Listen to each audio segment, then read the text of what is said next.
Our goal in discussing the Middle East is to work on peace, security, and human rights for the region. We can't talk about stability in the Middle East without talking about Iran. That's because nearly every threat to peace and security in the Middle East is connected to Iran's outlaw behavior. For the international community's engagement with Iran, this is a time of clarity and opportunity.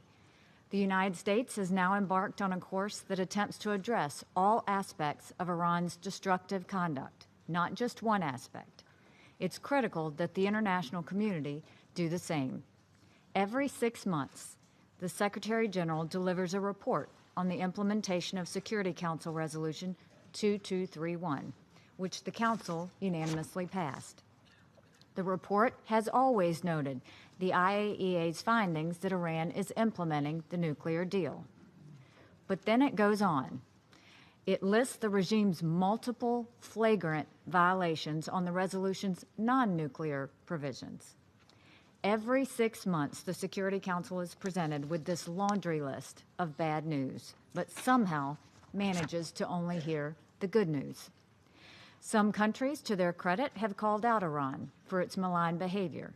But as a council, we've adopted a dangerously short-sighted approach.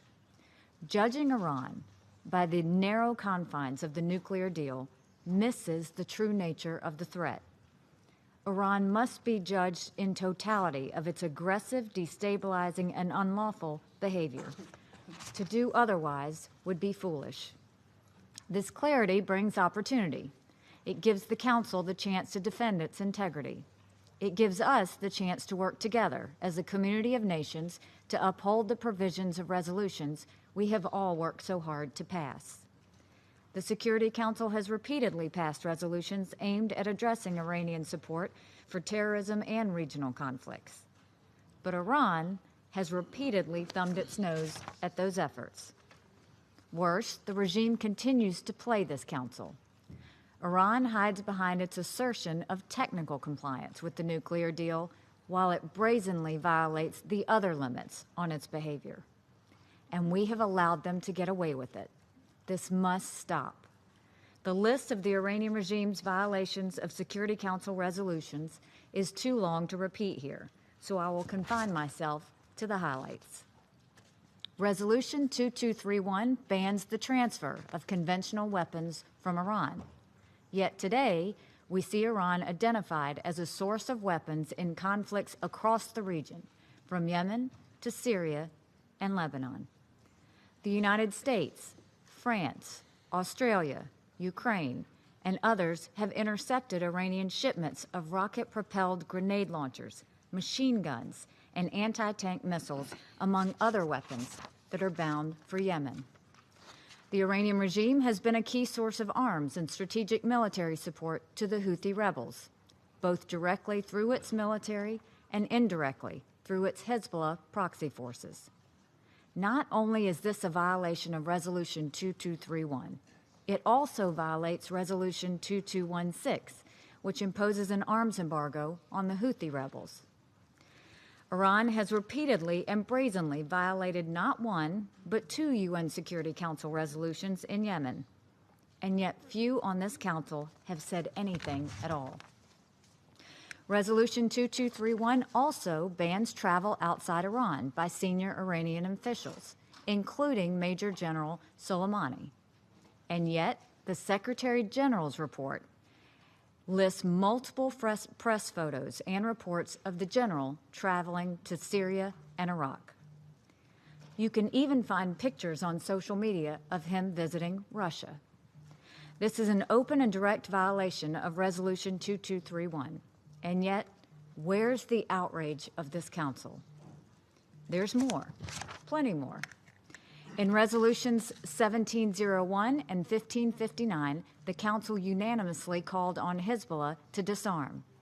Nonetheless, Hezbollah is building an arsenal of war in Lebanon with weapons supplied by Iran. Again, none of this is going on in secret.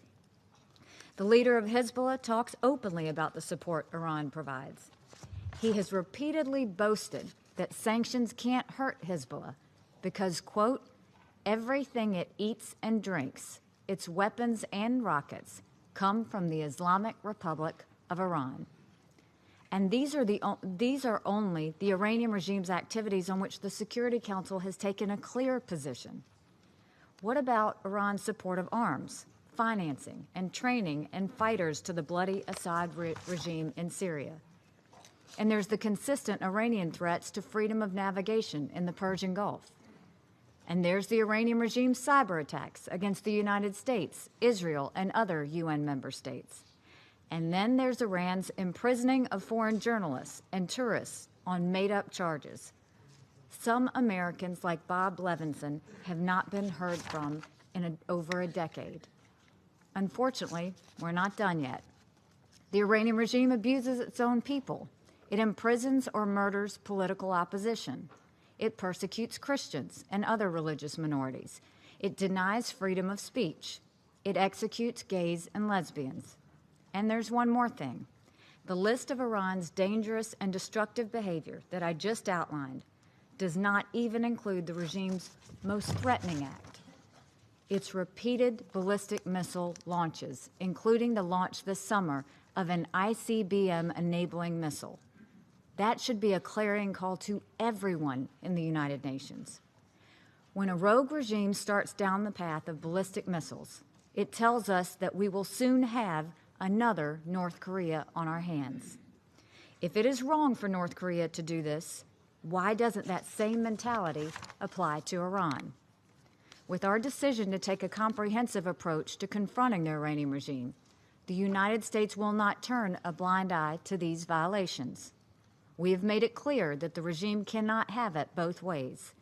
It cannot consistently violate international law and still be considered a fit and trusted member of the international community. This Council now has the opportunity to change its policy toward the Iranian regime. I sincerely hope it will take